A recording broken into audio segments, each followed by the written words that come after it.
Thought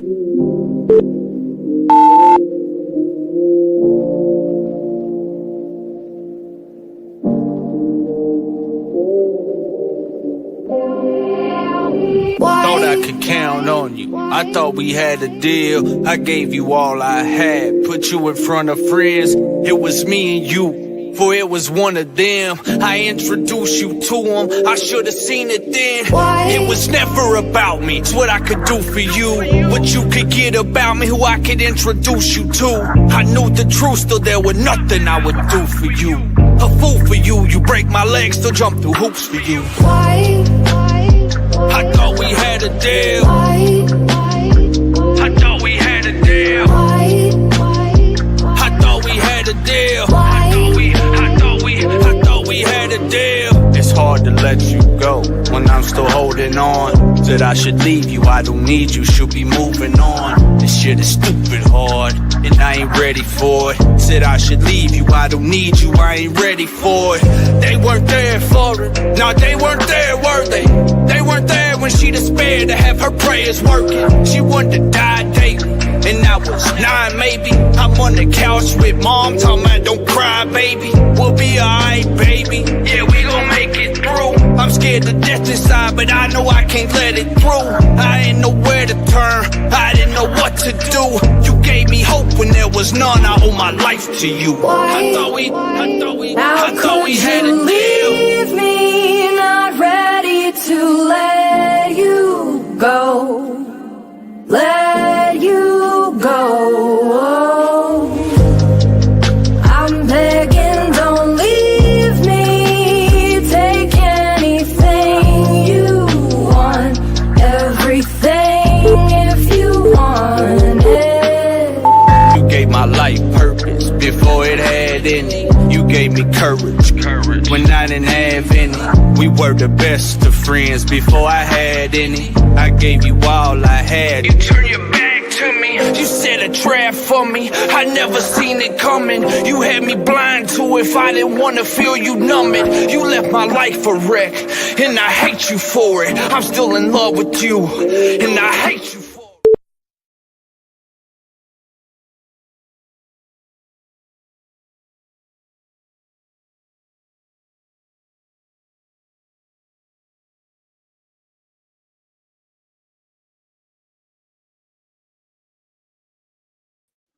What's up, everybody? Welcome to St. John Live. My name is Mike St. John. I have my beautiful wife, Marie St. John, with me. We are back in our new studio at our new office location. We are just trying it out. It's our first night here, so just bear with us. We may have interruptions. It may cut out on us. I don't know. But obviously, we're here. And let me kill this thing at the bottom here.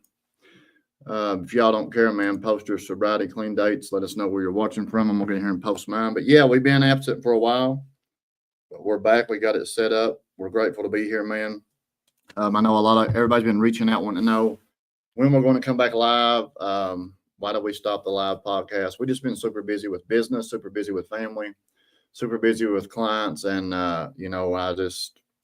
we're back. So, every Monday night at 9 p.m. Eastern Standard Time, we should be live on here with special guests at our new location. So, Dave Russian, I see you. Let us know where you're watching from. Let us know if you hear us clear. Let us know if you see us clear.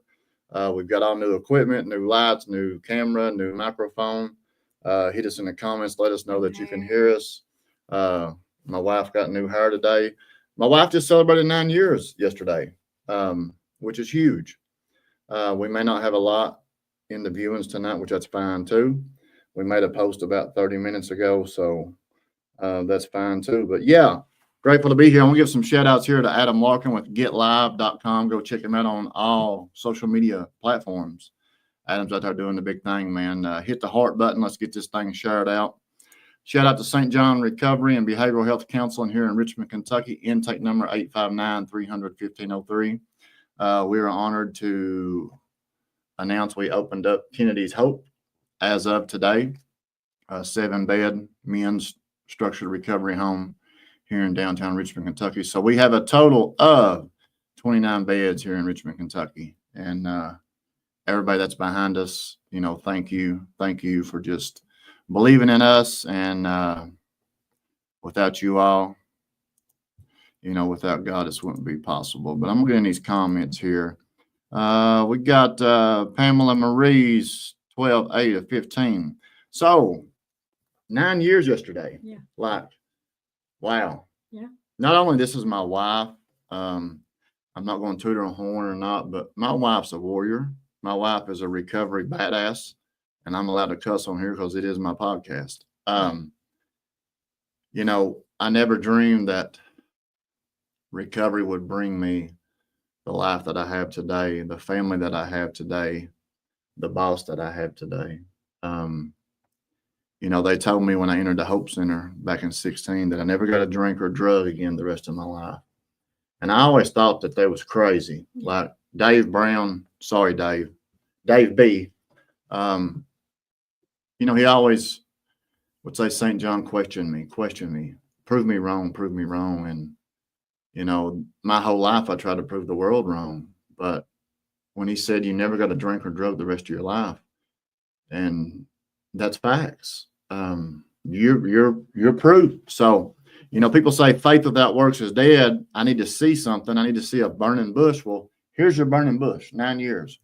9 years is huge because, I couldn't do 9 seconds, let alone 9 minutes, let alone 9 days. But, I'm right behind you. I'm on your tail, babe.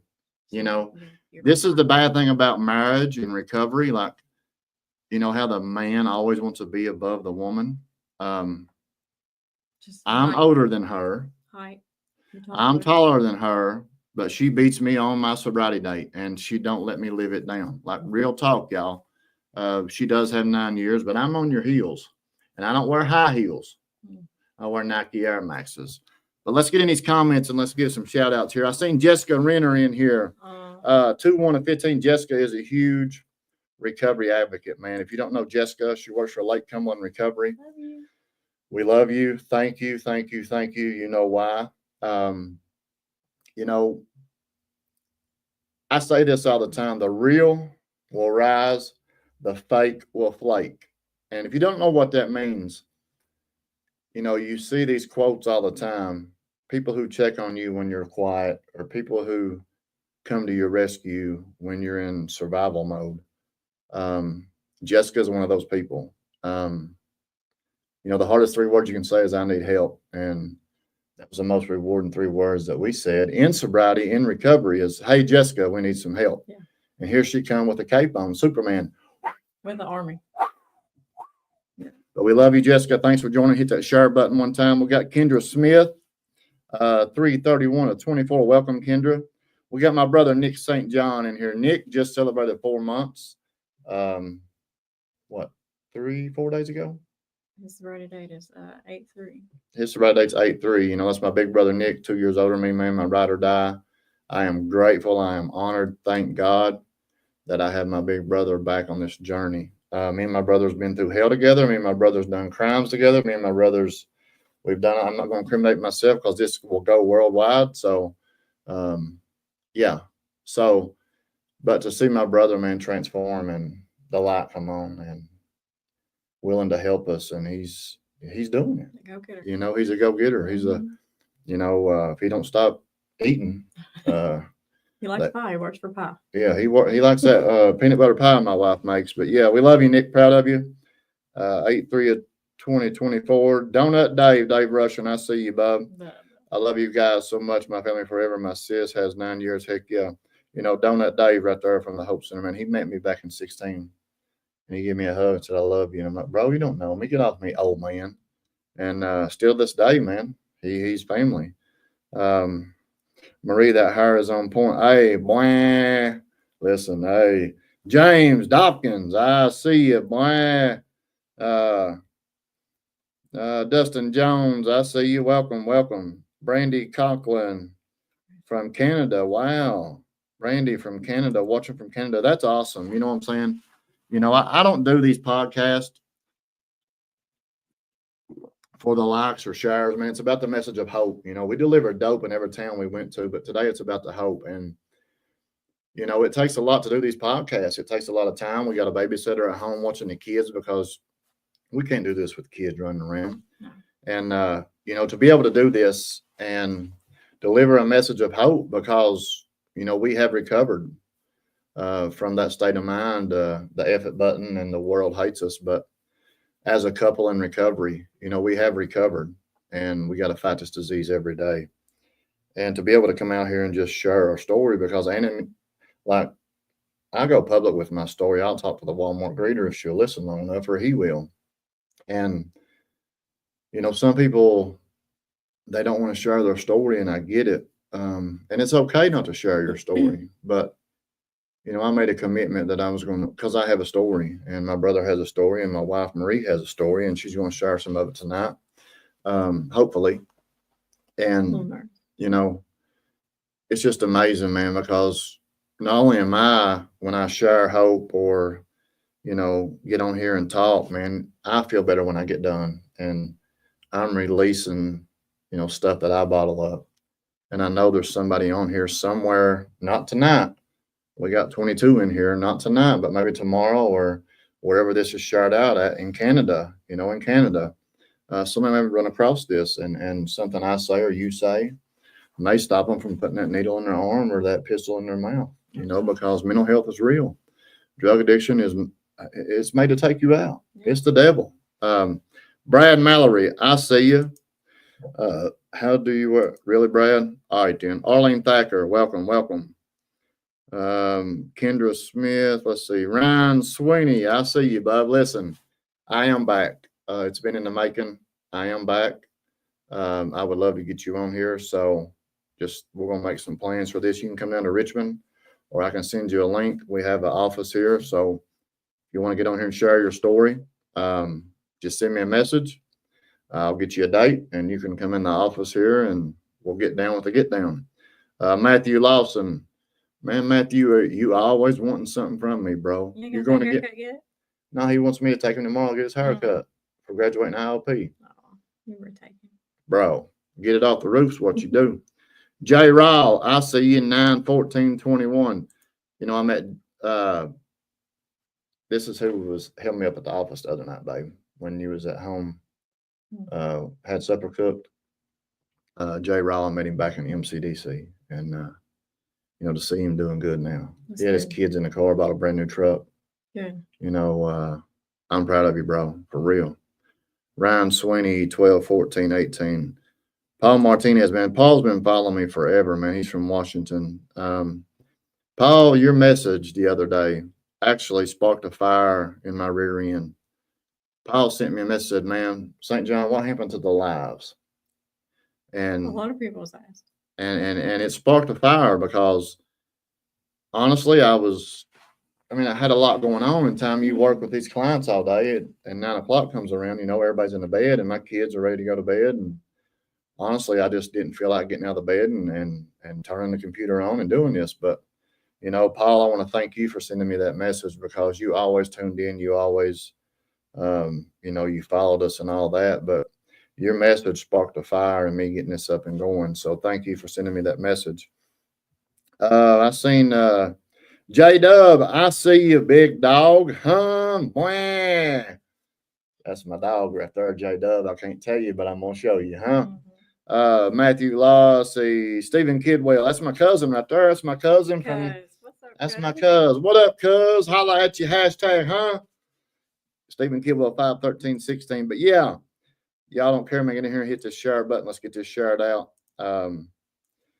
You know, you never know who's out there sick and suffering, man. The holidays are coming up. We got Christmas coming up. We've lost loved ones. Our family members are not going to be at the table this year. Not only for us, but, you know, for everybody out there. You know, if you're going through it, reach out, talk about it. You're not alone. You never got to be alone. And that's what's awesome about this journey is the family that we have today. Our true family, you know, is not blood. No. Our true family is our recovery warriors, man. They're chosen. You know, they're chosen, sent from God. It's just amazing. So we're going to get in here and we're going to, let's see, Brittany Hoskins, I see you. Jenna Callahan, Matt needs a haircut. Matt, listen, I will pick you up in the morning and you can go with me to get a haircut, bub. But you got to say in the comments, I want to be like Mike St. John. If you don't post that in the comments, you're not going to get a haircut with me, bro. Real talk. Okay? You're honoring. I can do that today. Huh? I can do that today. So back to me and you. This is my wife. You know, as y'all know our story, we met in treatment. We met after treatment. We got together. She got pregnant and we got married, and that kind of started our journey. But I never did hear my wife's true story, the real story, the actual real raw uncut story till at our ILP office here about a month ago. And I knew my wife had been through some struggles, through some stuff, because it still affects her today. Little stuff that I do that bothers her, or little stuff that, you know, she, and I've never told you this, but, you know, just some stuff that I do, I know it bothers you. And when I hear your story, I know it goes back to then. And, you know, you've been through hell, you know, and I couldn't imagine being in this world without nobody. And the other night you told me the word you used is,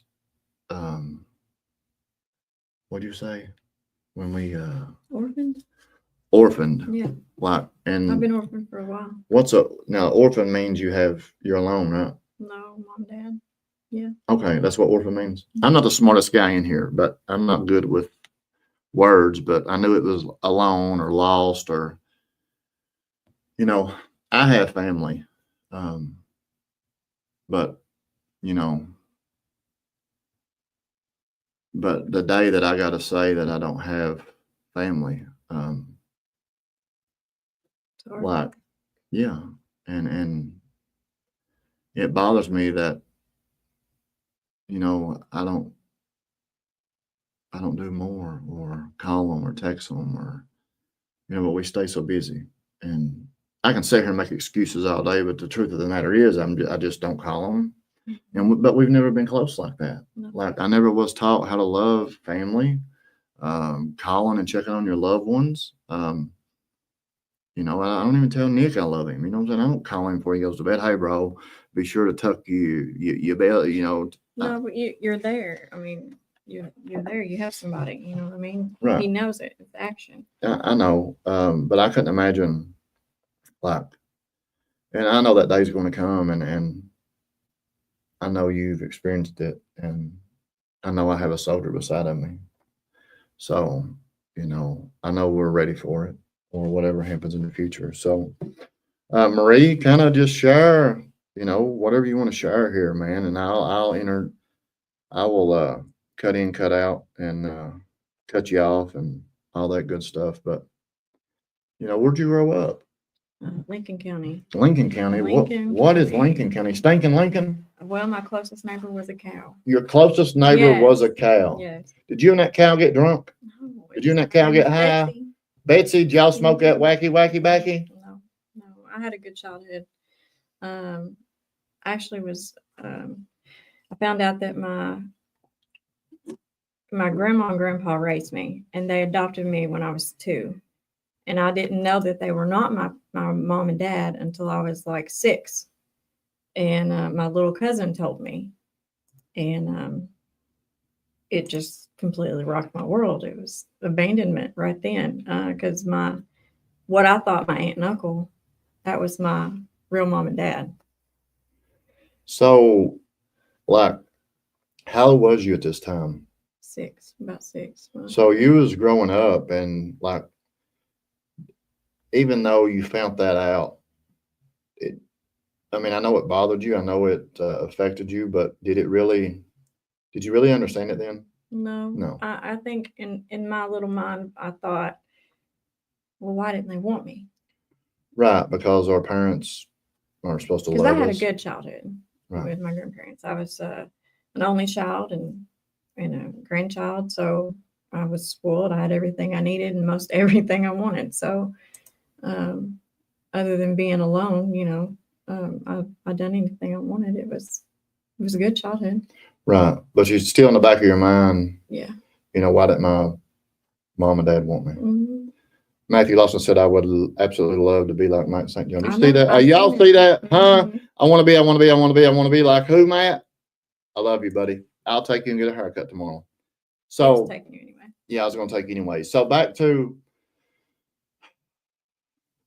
like, but stinking Lincoln County, Kentucky. If you don't know where that's at, it's not even on the map. You heard me? Huh?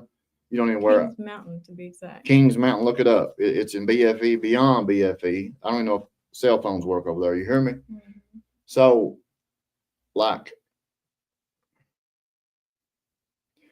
just growing up, like, did you think they didn't want you because maybe they couldn't afford to take care of you, or because today, like in the business that we do, we hear a lot of stories that, you know, grandma and grandpa gave us a better life, or brother and sister gave us a better life, or adoption parents gave us a better life. But we hear a lot of bad stuff about adoption parents and stuff like that. Mm-hmm. But did you ever think that maybe they wanted you to have a better life? Or, I think my dad did. and I met your dad, and, you know, I've always questioned myself of why they gave you up. You know I what I'm don't saying? think he wanted her to raise me. To be honest, all the way honest. Well, and like today, I mean, Mm-hmm. I'm kind of grateful. No, me too. Me too. We've had our talks, and I'm kind of grateful that Me too. I you wouldn't know. have traded my childhood for nothing, honestly. I loved my mom and dad more than anything in the world, and they stood beside me and through everything that I've been through. So, was you a sport brat? Mm-hmm. Was you was so? Okay, that makes sense now. But you didn't tell me that before we got married. You didn't ask. You played basketball in school, Basketball, band, band, academic team, academic team, cheerleader. Played on the boys team basketball. boys team in basketball. Sure did. You can't play basketball. You can't Girls watch can't it. play basketball. Watch me. So now, if you was with your original mom and dad, would that life have been possible? I mean, I remember when me and Nick grew up. I never was a sports fanatic. I was always in trouble, tearing stuff up. But Nick, you know, he would try out for the school ball, and he could actually beat everybody on the team 1-on-1 for real. But even if he made the team, mom and dad couldn't buy him the shoes that they had to have to play ball. Yeah. And back then, I don't remember the price, but I'm sure it's $75 or $100 for the shoes. And we didn't have that money. You know what I'm saying? And, you know, it would hurt Nick. It would make Nick mad because he didn't make the team, and he could beat them all 1-on-1. I know for a fact. Half of them's in prison today. But I had the air pump Reeboks. you had what? The air pump Reeboks. Air pump. Mm-hmm. Like, Yep. you know, I never did have the privilege of, I don't think me and Nick, did Walmart sell those? No. They had them Hey Bros pumps. I don't know. I got my hit it. I think me and Nick had some of that, but so during school, I mean, did people know that you was giving away? Did people know that, like, you was living with this set of people, but really these are your people over here? Like, when did the chaos, when did the drama, when did the effect or the questions or the mental aspect of your childhood, when did that start taking effect on your life? Yeah, well, I mean, I liked being with my grandparents. You know, the only thing was they were older, Right. so they couldn't do a whole lot of stuff with me, but they sure tried. They took me to every ball game I ever needed to be and sat right there in the bleachers, no matter how old they were. But I'm sure everybody knew that my grandparents, you know, they were older, way older. Right. And you got anything you wanted? I got love. Spoiled brat. I was loved. Right. And I could tell that because you're the most genuine, lovable person, and you was taught love. Like me and you are completely different. Like I'm a protector. I'm a lover. I'm a protector. You're a lover, protector, but you know, you know what love is, and I don't. Like for real, I'm 45 years old, and I still don't know what. I mean, I know what love is, but far as compassion and come here, honey. Well, oh, that ain't me. Like, no, I got but that's how me and you grew up different. Um, so during school, you're playing all these sports, you're doing all this, you're doing all that, you're fitting in with the cool kids. See, me and Nick, like I always wanted to fit in with the cool kids, and I just wanted to ride in the back of the school bus. And like this is real talk, y'all. Riding in the back of the school bus was cool back then. And I never got to ride in the back of the school bus that I can remember. Number one, I lived in a trailer park. Number two, I didn't wear Jordans, Nikes. I wore Wranglers, Rustlers, and strap-on tennis shoes. I just wanted to go to the back of the bus. I made it probably the fifth or sixth seat row from the back. So I was cool, you hear me? Mm-hmm. But all the cool kids rode in the back of the bus, man, and I carried that with me through school. And that's why I take we take the kids to school. Because and it shouldn't matter where you ride on the bus, it shouldn't. But it does. Yeah, that's one of the kid things. There's cliques, there's groupies, there's gangs, whatever you want to call it. But bullying and picking on kids and what you wear, it's all taught at home. But riding in the back of the school bus meant a lot. And like Corbin would say, hey, can I ride to school? So I'm like, no, daddy's got you.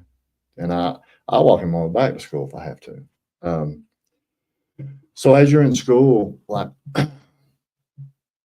what happened? Like what like did you experience with marijuana or like drink alcohol? Like, No. So you was just flying, Miss Goody Good, two shoes, all Holly, if you hear me, here I come, hashtag I had bows in my hair. bows in your hair. Mm-hmm. Well, get out of here. Help me, Jesus. Yeah. Did you wear a dress to school all the time? No. Oh. So, like, was you in trouble in school? Did you get in fights in school? Before you started, Fought my stepsister one time. You fought your stepsister in school. Sure did. Whooped her. My half sister Shannon. I got a question, y'all, and this is my wife. So you're in school and you fought your stepsister, which is your family. No. Well, your stepsister, but why wouldn't you whoop her at home and not get in trouble at school? She lived with him there. But that's your stepsister. She was being mean to one of my friends. Think about that for a minute. That'd be like me whooping Nick in school when I could whoop him at home. Nick whooped you, so what's the difference? Nick never did whoop me, believe that. Nick. That's just insanity. No. It's the only place I saw her, really. Oh, if you wanted to get her, you can get her. Couldn't drive to go get her. You can hide in the ditch somewhere. Young. You can get in the ditch line, dress up in camo, come out at nighttime, take her kneecaps out with a ball bat. I mean, I wasn't about it yet. Okay? Oh, you would still miss Goody Goody. Mm-hmm. Yeah. Still on that yellow straight line? Mm-hmm. Who's bad about it now, though? So what happened? Like, what got you in this crazy world? Well, when I was 14, I was a freshman in high school. I had to go to summer school. Todd Cheney said he barely can hear you. You need to speak up. But you was loud. Huh? Todd Cheney said speak up. Oh. Well, I had to go to summer school when I was a freshman, and I was sexually abused inside high school. Held down by a guy I was talking to, and sexually abused right there in school. So you're in school, a public school. Yep. A place where you're supposed to be safe. Yep. A place where kids go to learn in safety. Mm-hmm. And you was sexually abused. Yeah. I was 14. At 14 years old. In Lincoln County. Yeah. Wow. Look it up. It's all through the newspapers. Yeah, and I've seen all these newspaper articles, man. Real talk. He was a football player. All these talk shows reach out to her They back wouldn't leave us then. alone. They wouldn't leave her alone. You know, when I say my wife's been through hell, she's been through hell. Her whole family was through hell. They had threats. Montel Williams, if all you drama mamas that watch Cheetos and drink coffee and watch Jerry Springer and stuff, you know, they reach out to her trying to do this story and Oh, whatnot. they sent people down here to knock on doors, our door, family Speaking. members' doors. Yeah, I can't hear you. they sent people here. Oh, they sent people down here. Yeah, Because in this little old town that's barely on the map, like stuff like this don't go on. no, it caused a huge riot. Well, he was black. I So was not black. only he was a black guy Mhm. and you was a white girl. Yep. So in Kentucky, I mean, that's, you know, it happens down here. And he was a football player. Well, he was 18. I was 14. Oh, he was 18, you was 14. So you're underage. And he sexually done what he did at a school, in the gym, locker room, No. Oh. It was in a classroom. classroom. The teacher wasn't in there. The teacher wasn't in there and his buddies helped, right? Yep. If I remember right. Yep. Because I've read It the was- articles. It was the guy I was talking to that held me down. So what happened after that? Like, Well, it became a big circus. I had to go into hiding because of the death threats. I was homeschooled. I didn't have every friend that I ever had didn't want to talk to me anymore. It was kind of like, pick the popular side or pick the pretty little freshman that hadn't made a name for herself yet. When really all it was wrong versus right. That's all it was. But I can't blame anybody. At 14, you don't really know who you are. And I didn't know who I was. I didn't know what I was going to do next. My whole world shattered. yeah, that's you're 14, bro. Yeah. That's not supposed to happen in school by adult. I want to say I'm sorry. I don't think I've ever said I'm sorry to you, even when I read the articles. Like I read the articles and I actually got names and pictures and, that's what I do. But so when that happened, your life was just destroyed. Yeah. So this ball player, cheerleader, goody good, whatever you want to call it, she spoke up, and now what? It's drug out for about 3 years. So I'm still in hiding. I'm still dealing with death threats, watching the newspapers, homeschooling. I went to a Christian academy once, ended up graduating finally from a alternative school. But So you couldn't go back to public school? who would? Well, it's embarrassing, you know what I'm saying? Who But would? I could sit here and talk about it, but I don't know what I would do if the tables was turned or I was in your shoes. But you, at that age, you don't know what to do. You don't know how to handle it. I can't relate to none of that because that's not part of my story. They took me to a doctor and they put me on a bunch of depression medicine and made me a zombie. Yeah, they took it to a doctor because they hear these pills will help. Talk to this counselor about what happened, and That'll help. that didn't help because I didn't want to talk about it. I'm 14. I want to run away from it, and that's what I did. I ran away and ended up in Detroit, Michigan, handcuffed to the bar in juvenile. At 14, you left Kings Mountain. He was 16. 16, ended up in Detroit, Michigan, Mm-hmm. arrested. Mm-hmm. For what? Well, so we would get phone calls at 3 a.m. We get and I told you these are my grandparents, and at 14, I wasn't really worried about me anymore. I was seeing what they were going through because of all this. Right. And I hated it for them. It wasn't about me. My life was over as far as I knew. But I felt bad for them. I felt like a burden, you know. These people love me and I love them, and I thought that their life would be better off without me. So I just ran away. Right. And, that's probably, run away. And I remember, like, I used to think about running away because I didn't get what I wanted, or, my cousins had this and had that. And, me and Nick always got hand-me-downs, and, run away even crossed my mind back in the day. But I didn't have nowhere to go. You know what I'm saying? Like, I didn't have nowhere to go. So I can only imagine you running away in Detroit, Michigan. Detroit, Right. Downtown Detroit, Wayne County, as a matter of fact. I've been to Detroit before. In juvenile, you go in there and they put me on suicide watch for some reason. Like, they're like, what are you in for? All these other females. And here I am, this 16-year-old runaway, and they're in there for carjacking and attempted murder. And, and I'm thinking, Lord, please help me. Because this was just the first taste of what was to come in my life, Right. And that was the start. Yep. So when you got out of there, what happened after that? Well, he got only 100 days in jail. So this guy that molested you in school, the guy that held you down, I don't know what he got. I knew. He's an adult. He's 18. You're 14. Or just drug out for years, many years. Yeah.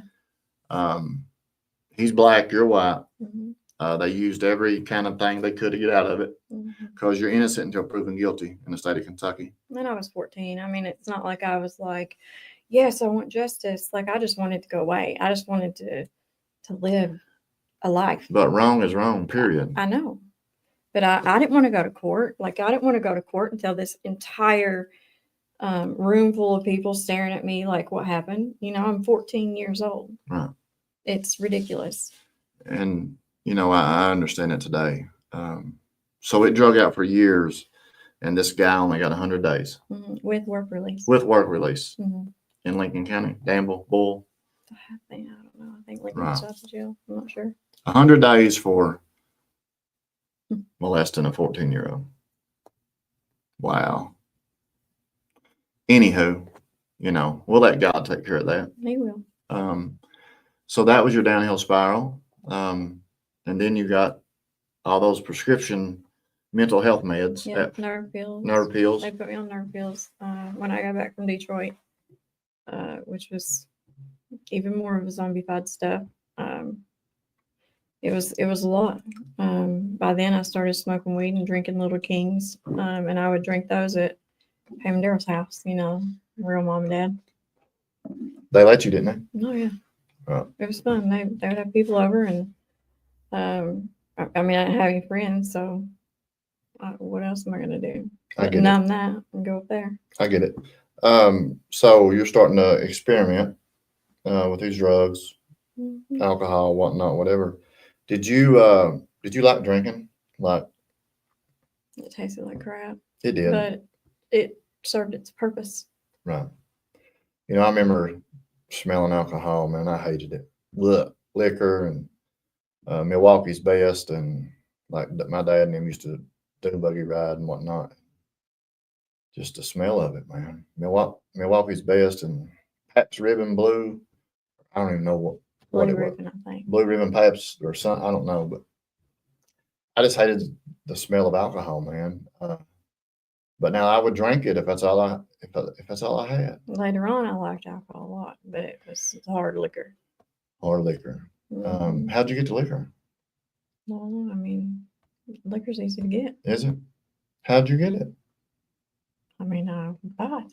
I can't hear you. I would buy it. You would buy it? Yeah. You was of age now? I mean, close to it. Okay. The cashier would let you just, get out the door with it. Mm-hmm. I used to do that. I used to steal Red Bulls back in the day, huh? So then you got on drugs real bad, right? Well, I met this guy at the alternative school, the only person that ever talked to me. And I guess I thought he was the cat's meow back then. you know, he showed me attention, and I didn't have people that would even look my way because of what had happened. And, but he did. And, but he was a pothead. And, that's when I tried acid and shrooms for the first time. How'd that feel? Loved it. I've never done acid or shrooms, knock on wood. Yeah.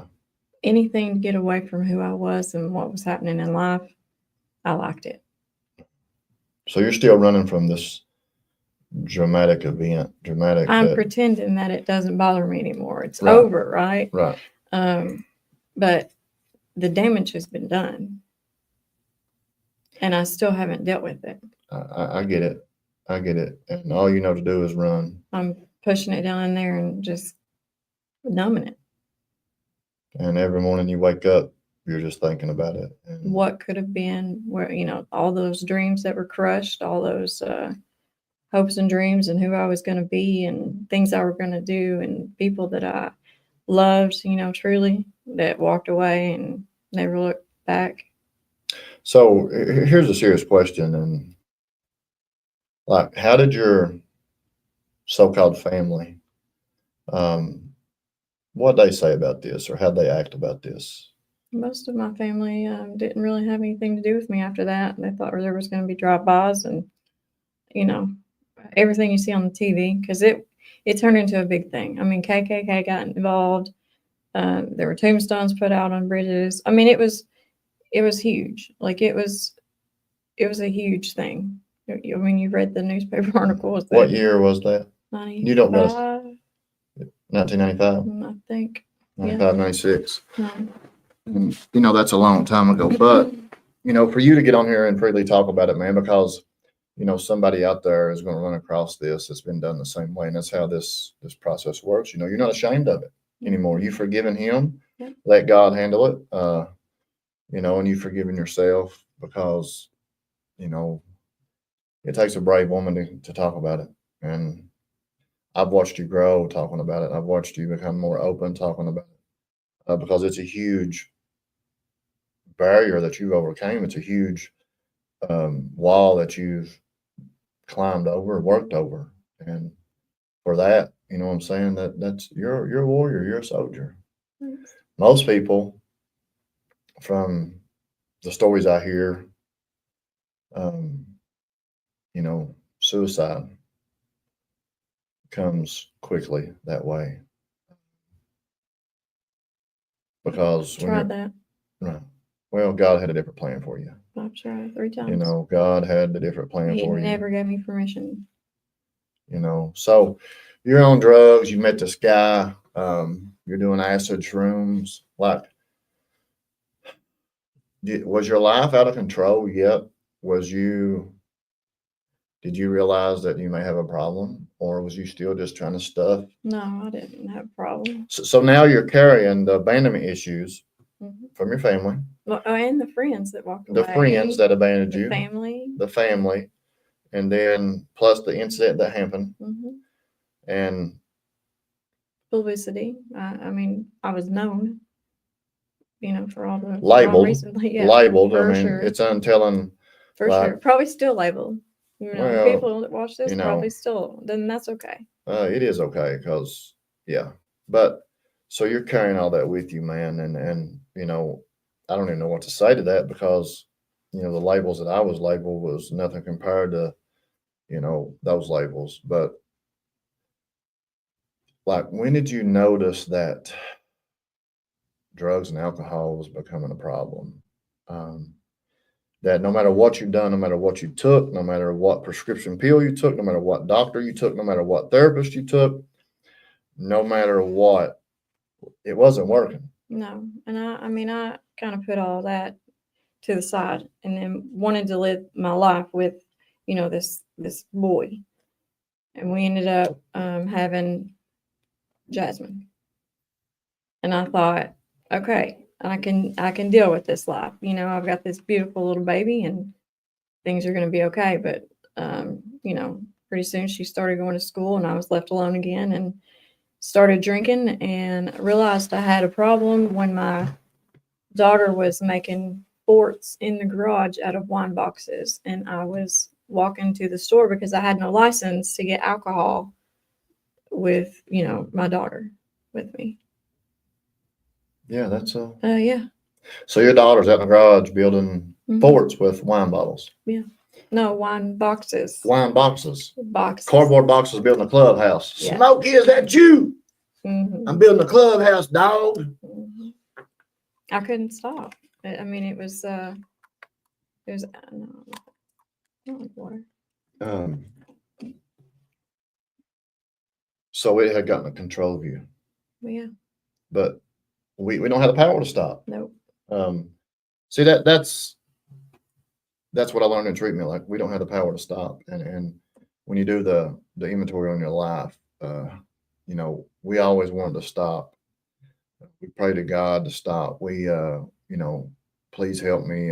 This is my last one, or, I'm not going to buy no more, or I'm not going to steal this, or I'm not going to commit this crime. I'm not going to, break in this, whatever, or steal this, because I want to stop. But the truth and the facts about addiction is we don't have the power to stop. We are powerless over the first one and the next one, period. For sure.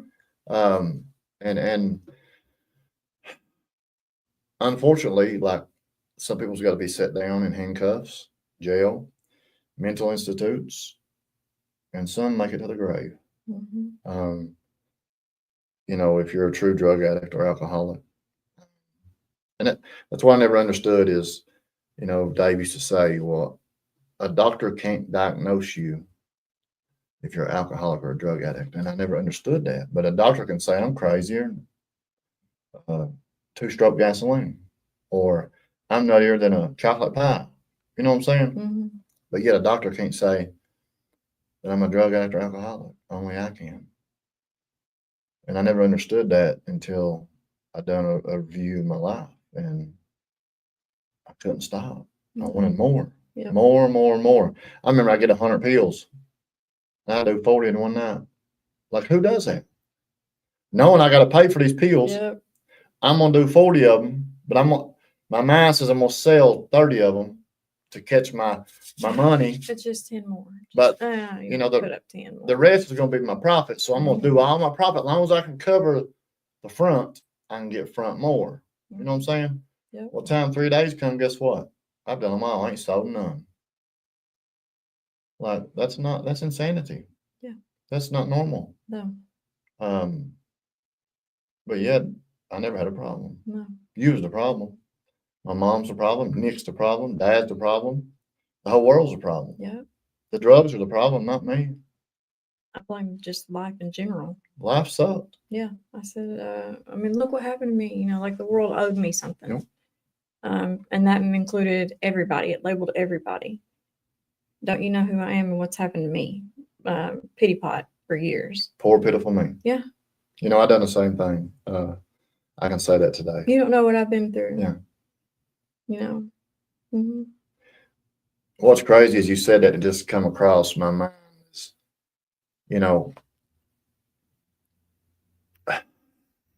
I remember back in the day is, you don't know what's been done to me. You don't know what I've been through, or you don't know what Joe Bob done to me or Leroy done to me. And I've not said that in many, many years. Mm-hmm. Many years, actually, since I got in recovery, because I own my shit, and you grow, and you all of my troubles was my own making, like my own choices. Nobody made me do nothing. Fiending for dope, I would do whatever. And I'm not heard nobody, even our clients, say that. Like, it's wild that you said that, and poor, pitiful me. Yeah. Like that, and it's amazing because years ago it was poor, pitiful me.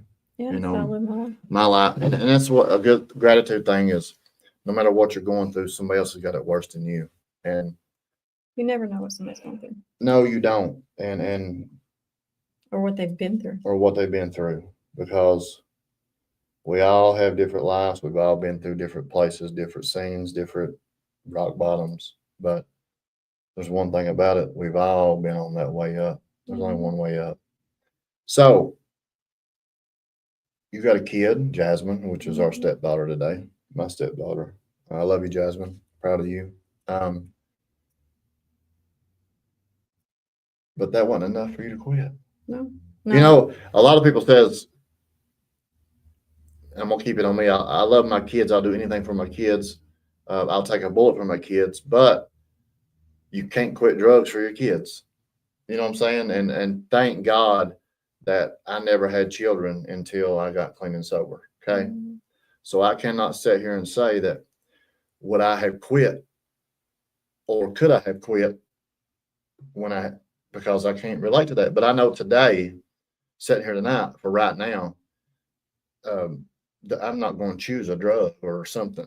No, there's no way over Corbin Kennedy or Jasmine. No. Like it don't make sense today. No. But people say, "Oh, I love my children," but the disease of addiction, you love it more than anything. It's strong. Well, I mean, is that your story? It's strong. Like, Yeah. so did you put Jasmine in harm's way for the? I mean, I was a drunk mother. You was a drunk mom. Yeah. So, there were times she was with me and I was drunk. There's, I drank and drove with her one time. Got arrested for that. Had hunting rifles in the back of my car and got those charges too. How did you have? There was domestic violence. So, You mix alcohol into a relationship and drugs and whatever. There's going to be arguments. There's going to be fights, and it's not going to turn out good. So that's when I started going to jail. yeah, I mean that's like starting a fire out back, throwing 5 Well, I gallon. had a lot of anger, a lot of rage, and a lot of hate, and a lot of things that I don't have today. A lot of that inside, the things that I hadn't worked through, like that bottle in there is full and overflowing. So everything that made me mad or any emotion that I felt turned instantly into anger. Right. And usually you mix that with alcohol. Well, it's not a good thing. So the guns and the drugs and all that, you caught a charge for all that, right? Well, I hadn't really got into drugs yet. But alcohol. Mm-hmm. So what happened that night? Then I got arrested. Yeah. Just one of the many. Yeah, I was arrested and drove through 3 counties going to the Case County Apple Festival. What's the Casey County Apple Festival? Is that where they get apples out in the bucket and you stomp them down like do the watermelon crawl? They might do that. I didn't make it. So, I mean, I made it to town, but then they whoop whoop, walked me right into the jail. What they do? And you had guns in the car. I didn't know they were there though. Who don't know there's guns in the car? They were in really? the back, and they were hunting rifles. They was hunting rifles? Mm-hmm. You was dove hunting drunk? No, they were just left in there. I promise they just left in there. Yeah, they were. And you decided to be drunk and get in there and drive a car with guns in it. That's not funny. I'm not laughing. I'm asking a serious question here, honey.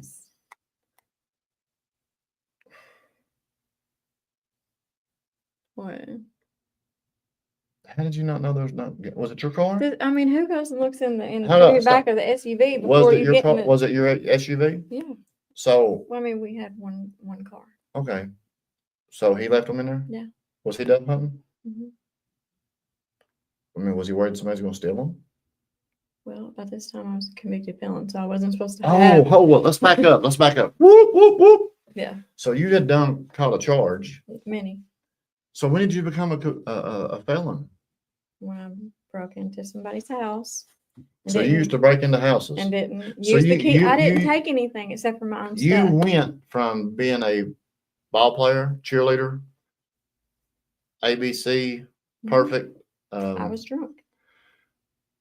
Walking the white line to catching felonies. Mm-hmm. How'd you catch your first felony? Well, so I had a friend and loaned her some scrubs, and we had a falling out. And scrubs, I was going to nursing school, taking. So you was going to nursing school, yeah. But you're drinking. Oh, and then I started taking pills. You're taking pills, but you're still going to nursing school because there's. Yes. And the reason I'm going to interrupt her is because there's a lot of people out here. Even back 8.5 years ago, there was a lot of people that's in college, a lot of people that's lawyers, a lot of people that's doctors, and I know a lot today that's in recovery with these titles that are addicts and alcoholics, but they're under the table. So you're going to college, I mean, trying to make something of your life, even though you had that setback, even though I wanted to. you wanted to. I had good intentions on Yes. doing it, Um, but the Because disease said no. you carried that forever, Mhm. and you're trying to make, because you got Jasmine, Yeah. and you're wanting to do something with your life, and that's what we all want to do. And you break into you're drunk. Mm-hmm. She lived right down the road. It was your friend's I had a house. house key on my key ring, but I was too drunk and didn't realize that I had it on my key ring. So you had but they sell alcohol in a store. You can buy it anywhere. Illegal, legal, underage or overage. So you drank this substance and you break in a house. There's a car battery through a window. Hang on. You break in a house that you have a house key for on your key ring. Yeah. But you break in a house because you're not in your right state of mind. Yeah. Which is what alcohol does to you. Yep. Makes everything blurry. Yep. That's like me breaking in my own house. Yeah. Okay. Kinda. So where'd you get the car battery? Did you steal it out of a car? It was just outside the window. It was a dead car battery just laying on the porch. Mhm. I used to steal them, sell them $10 a piece, huh? Yep. I threw it back out. You so threw it it. wouldn't get acid on the carpet. You threw it through the window. I did. Did you ever realize you got a key? Like at this moment? No, not until I got back home. And So then I you thought, throw a car battery crap. through the window, you Mhm. break in, or you go in. I climb in. You climb in to get what? Yep. Scrubs? Yes. They were brand new and they cost a lot of money. What they cost? $20 No, probably about $300. for scrubs? I had These a lot of Gucci them. scrubs? I had a lot of scrubs are expensive. Ask people. Gucci Good ones scrubs? are. So you steal a car battery. You got a house key, ding-a-ling, Yeah. throw a battery through, drunk, Crazy, isn't it? higher than Cootie Brown on steroids. Just drunk. Well, drunk, intoxicated, I'm sorry. Mhm. 0.00078 point something. Mhm. And you get the battery and you throw it back out. What's that going to do? Because when you break I in, didn't want it to get more listen. battery acid on the carpet. but you're a gangster, you say all the time. Listen, when you This was my first felony, bro. when you break glass in, the glass goes in, and if you I'm not talking about the glass. hang on, but if you throw the car battery out, you got to pick up the glass and get rid of it too, or they're gonna know you broke in. I told myself. Oh, I felt bad. It was my first felony. this is my wife, y'all. Yeah, he came to my house and Did you get your scrubs? I got my strubs. Yeah, I did. But you had a house key. I know, right? That's insanity. Alcoholism. That's more than the isms. Mm-hmm. You can call it alcoholism. I call it Vodkaism. is what it is. vodkaism. Yeah. I call it yeah. Vodka. Uzi-isms. So you catch your first felony, breaking in the house, you got a house Two. key for 2 felonies. Yeah, at that time. Mhm. How old was you?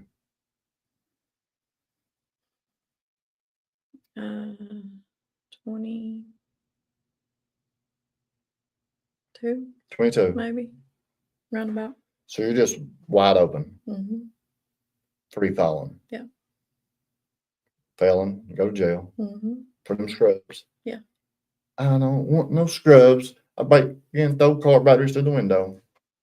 Yeah, been telling myself. I even took in the pants that had battery acid on them. Told him I'd pay for the window but then she said that I stole a bunch of stuff that I didn't steal. I only stole my stuff back and broke the window, but it is what it is. So then I got T-Butt 300. T-Butt over 300. Mm-hmm. Off to jail you go. Yeah. You get out, then what happens? Well, then I start drinking again and doing more because, I'm just adding to all the stuff that I want to numb, right? Right. It's already like full. Mhm. And I'm just keep adding to it because now I went to jail and left my kid. Mhm. Right. Now I feel guilt, shame, remorse over that. What do? I drink and do it again Over and over. over and over. How many times you been in jail? I couldn't tell you. How many mug shots you got? A lot, about 3 pages, 20.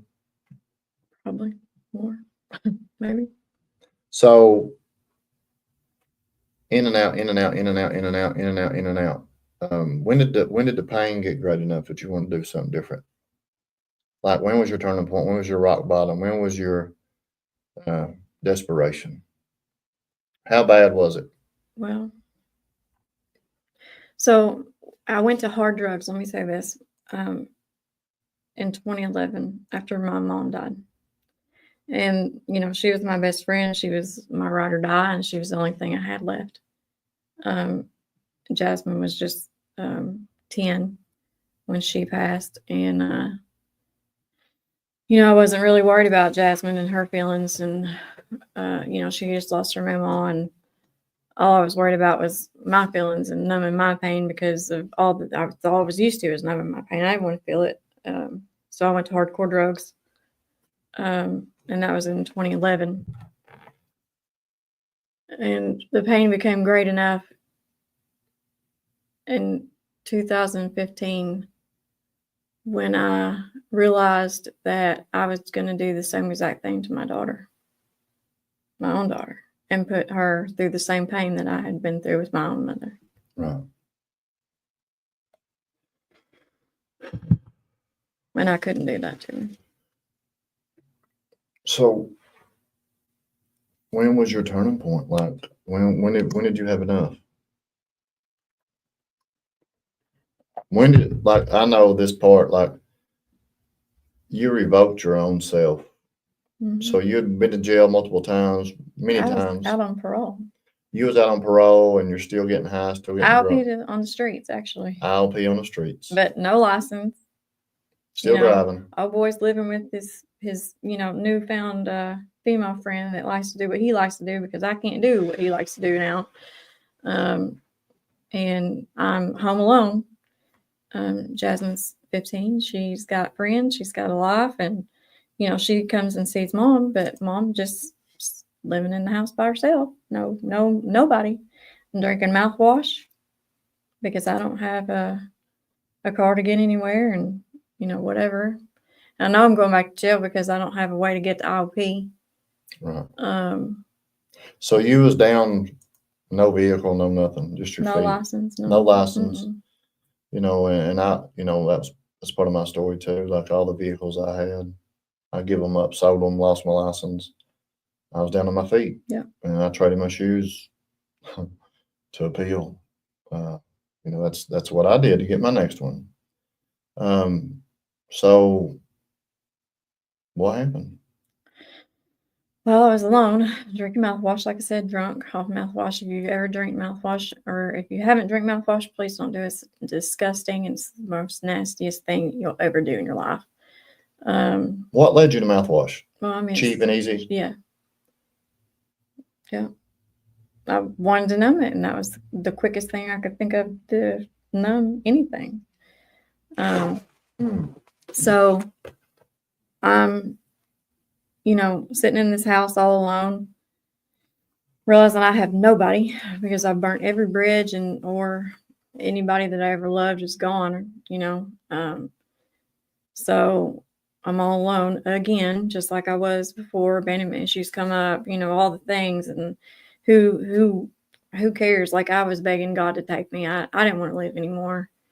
I was tired of just fighting. And so I called the dope guy and I told him that I was out and what I needed to not fail the 4th time at suicide. And he was going to bring that. And while he, was like, I'm on my way, which just takes forever, but the show Intervention came on. And I realized that I didn't have anybody, not even enough people to care about me in this world if I lived or died to, gather around in a little circle and say, please don't do this. Please get better. Please, whatever. Right. I had absolutely nobody except for my daughter. And then I thought, if I do what I'm about to do, because I hadn't been an IV drug user yet, but I sure was going to be one that night, and I absolutely wouldn't have made it through it. My daughter's diabetic, and so there were needles there where she takes insulin, and I knew that if I done what I was planning to do, that she would be the one to walk in there, and she would find my body, and she would find my needle, and she would know. And I couldn't do that to her. Right. And then she would have to live with the pain of her mother leaving her, like I was running from my mom leaving me. Right. I got you. So that's when I called my father-in-law, and I said, I need you to take me to the parole office, because I have to be put somewhere long-term or I will die. Please. So you told on, like, you basically just told on yourself. I signed my life away again. I mean, because they didn't tell me right then whether we're going to put you back in jail, whether we are going to give you treatment. It was kind of like, okay, sign right here, which anything was better than my alternative. I was a danger to myself at that point in time. So that's kind of your rock bottom. That is, I mean, and it takes a heart. That takes. I decided I was going to live for my daughter and not die for her. Right. Because I didn't want to live myself. If it was just me, I wouldn't have. Yeah, oh well, he would have missed me, you know. Right. But she would have. So you revoked your own parole. With 2 years on the shelf. 2 years on the shelf, and Yeah. you're ready to go get locked back up because you don't have the power to stop. Mm-mm. Like, you're destroying yourself, destroying everybody around you. Yeah. You're a tornado, just wide open, and you don't love yourself. No, not You at don't. all. And that's what the disease of addiction does. It takes us to rock bottom, kill, steal, destroy, and revoke our own parole. Mm-hmm. So they sent you home? They sent me home and said, And wait what for a happened? phone call. And I was, but I knew then, you know, that's what I wanted to do. I wanted to live for her. Sheila wants to know, did you do the needle that night? No. No. If I had it, I wouldn't be here. No. You've never done the needle, have you? No. No. Awesome. Yeah, she's never done the needle. That's awesome. So, Dollar Green, I see you. Blah. Yeah, we back. We back, baby. Love you, boy. So you get a phone call from your parole officer. Yep. And what they say? I'm going to need you to report to the Women's Hope Center in Lexington, Kentucky on December 8th, 2015. Be there at 9:30 a.m. Wow. Yeah. No, And they say it with force, don't they? yeah. Okay, thank you. Well, then I'm nervous, you know, I've still got like 2 days. What do I take? Are these people going to be mean? Because, you know, I'm going around however many people are there. Like, you know, I don't know. I mean, but I wasn't backing out regardless. You was ready to do something different. I had to. Rock bottom. I had to. You know, your rock bottom is when you lay the shovel down and you stop digging. You know, everybody's got different rock bottoms, but, you know, I've been to hell's doorstep. I mean, I didn't want to live. I wanted to die. I didn't want to live with the dope. Dope's always an easy access for me. You know, my whole family was dope dealers, meth makers, meth runners. I've done more dope with my family. You know, unfortunately, you know, we have different upbringings, but everybody's rock bottom's different. Now, during your time, there was many times you wanted to quit. Quit what? I mean, drinking and drugging. Well, yeah. I promised my kids 100 times. I said, you know, I had a stepson, and so they were my world, but I would tell them, you know, Mommy's going to quit drinking. And the next day, broke that promise. And they would ask, Mom, when are you going to quit drinking? Mommy's going to quit, break that promise. And Yeah. it was just a record on repeat. Yeah. And that's what we do. And then I went to hardcore drugs. And, she moved in with her aunt and just lots of things. So I could do my drugs, but still be the mom, the good mom, which I wasn't. But I thought I was, I was still taking care of her by letting somebody else take care of her so I could do what I needed to do. Yeah. And thank God I had people that did take care of her. So you arrived at treatment to Hope Center, Lexington, Kentucky, and then you entered treatment, long-term treatment, and that was your appeal. That was it. That was your new life. That was your new I didn't beginnings. believe in it at first, though. Right. And a lot of people say that we didn't believe in it. It's a cult. It's a gang. I didn't understand how these people could be so happy. And I was the same way. Like, how are they so happy? I was going to prove them wrong. I'm going to do, if you say that these 12 steps or whatever on the wall, that's going to make me like these people, I'm going to do those 12 steps and I'm going to prove every one of y'all wrong.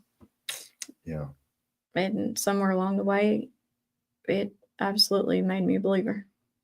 And I hear you say this a lot, your sponsor told you this about forgive that little girl. Yep. That was the pivotal moment in my fifth step. And that means a lot because, we got to forgive ourselves. And I done the best I could with what I had at that time. Mm-hmm. And I hear you say that a lot to people. And it really makes sense today because at that time, we didn't know what to do. We didn't know how to handle those situations. We didn't. We done the best we could do at that time. So we got to forgive ourselves and keep it moving. And some situations are hard. Some things are harder. But for you to forgive and keep it moving and grow and become the woman you are today through treatment, that's your first time in treatment, right? Yep. That's what's crazy. That was my first time in treatment. I honestly wanted to quit. I'd heard of treatment. I didn't believe in. I heard of treatment. I didn't believe in treatment, but I knew I had a problem. I knew I needed to do something because honestly, I wanted to die, but I didn't want to die. But I knew I was going to go to prison because my whole family's been to prison, and I knew I was going right behind them. But I didn't want to go to prison. But I knew I had to do something different. And June the 1st, 2016 is when I did something different. So you complete treatment and become a peer mentor, and you meet this hot stud that had a car. He was a peer mentor at the Men's Hope Center. I didn't have to ride the bus anymore. You didn't have to ride the bus no more. He brought you Taco Tico. Yep. But you washed his laundry, right? Bought me coffee. Brought you coffee, and you washed his laundry, folded his underwear, his boxers. Somebody had to do your laundry. And that stud was me. Mm-hmm. Yeah, here I am. And here we are, Wow. Never dreamed we'd be where we're at doing what we're doing. No. All because somebody believed in us when we didn't believe in ourselves. All because of we was sat down and done the work, sharing our stories, helping others, giving back. Just to be able to get on here and freely share our story is awesome. To be a mother, father, brother, sister, friend, business owners, have insurance, have cars. Yeah. Like I got pulled over yesterday for not having a tag on my truck. Brand new truck, $40,000 truck, Todd Cheney, with a temp tag, been expired for 2 months. And I got pulled over and yeah. But it's life, you know what I'm saying? But we get to today, we get to show up.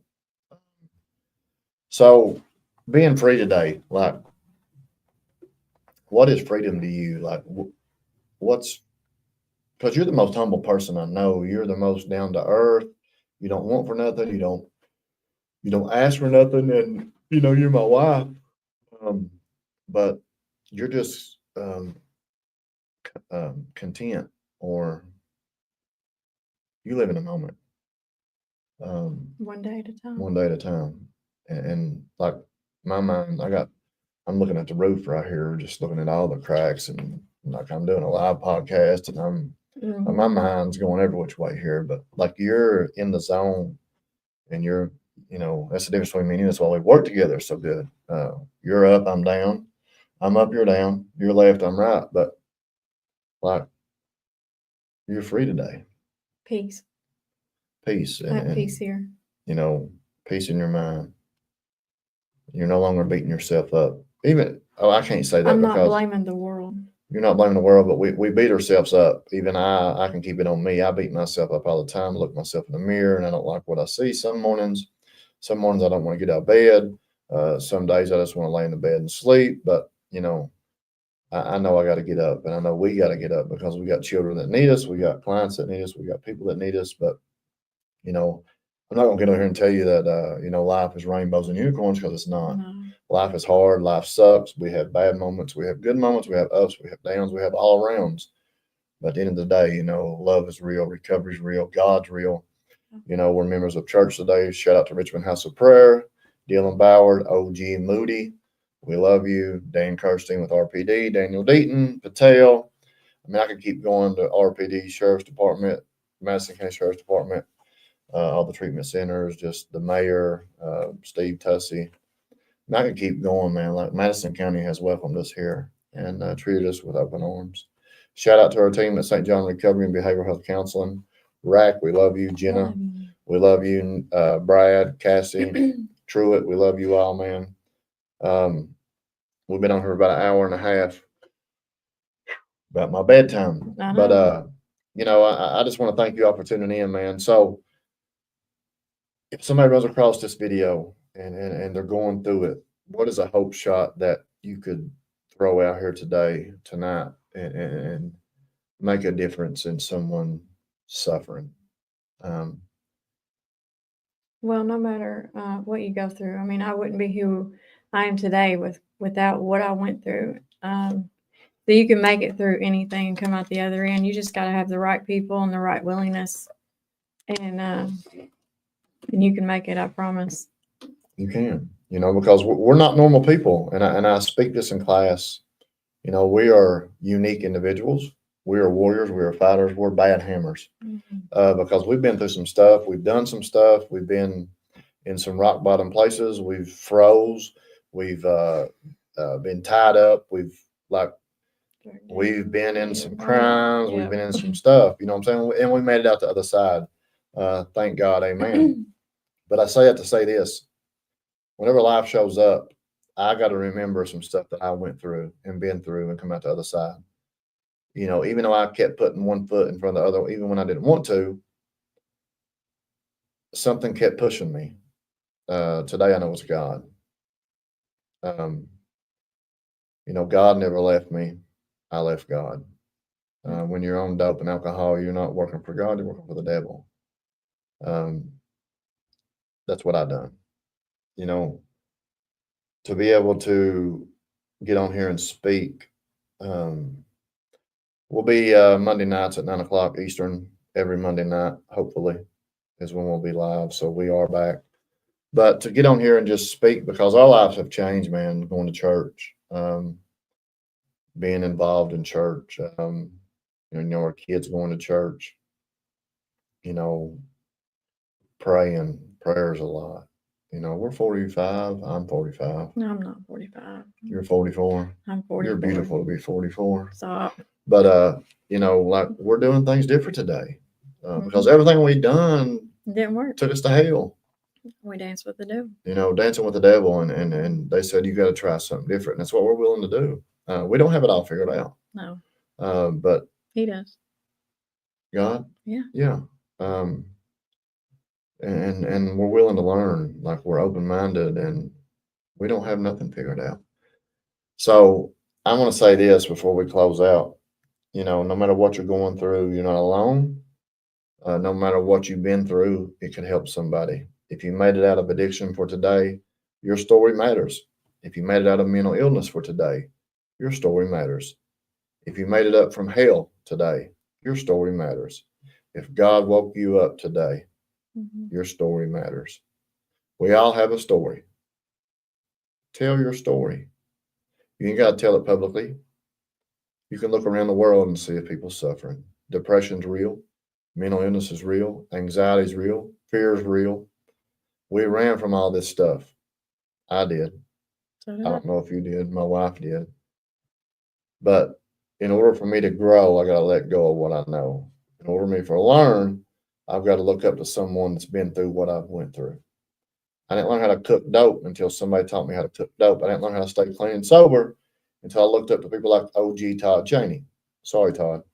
Or Dollar Green that's paved the way for us. Jessica Renner that's paved the way for us. Dave Russian. You know, I could keep going. It's the same principles with different, no substance, no drugs and alcohol. It's recovery over here. And, that's how this works, is giving back what's really given to us. Yep. Just show up, suit up, and here we are. Mm-hmm. I, as your husband, that sounded awesome. I want to personally thank you for coming on St. John Live and sharing your story, part of your story. That's not all of it. Mm-hmm. But spending an hour and a half with me in the office on a Monday night. I love you and thank you for sharing it, because, it's time. It's time. Share your story. It's time. Wednesday, we have to go back to my hometown, Laurel County Day Treatment, and we're going to provide some stuff for the Christmas bags, and we get to speak to the 60 plus students there too. It's always an honor to give back to my hometown. It's pretty amazing. So we'll be there on Wednesday. But we're blessed. God is good. Recovery's real. The real will rise and the fake will flake. That's my motto. Yeah. If you're struggling, reach out. Inpatient, outpatient, sober living, structured recovery homes, detox, it don't matter. 859-300-1503. St. John Live is on YouTube, Facebook. Go like it on the YouTube channel. I heard today that TikTok is shutting down January the something from Jimmy McGill. I don't know if that's true or not. So y'all might want to, I don't know if that's true or not. But I want to personally thank you all for following me. I want to personally thank Paul Martinez for sparking a fire. I want to personally thank all the supporters. I want to personally thank all the haters. I love you all too. All the ones that said we couldn't do it, we love you all too. All the ones that said that we wasn't going to do it, we love you all too. At the end of the day, God could and would if he were so. Yes. So we want to say thank you. We love you all. We're here for you all. And if you got any questions, feel free to hit us up, 859-300-1503. Hit us up on Facebook Messenger. Thank you. Thank you. You're welcome. I love you. I love you.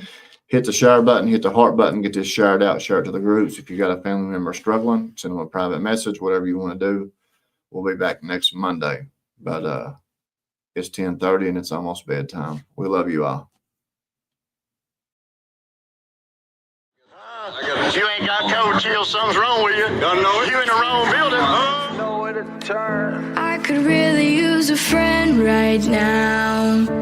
Yeah, I just need a friend. I'm staring at my window pane. I'm staring at my window pane. I could use a friend. I could use a friend.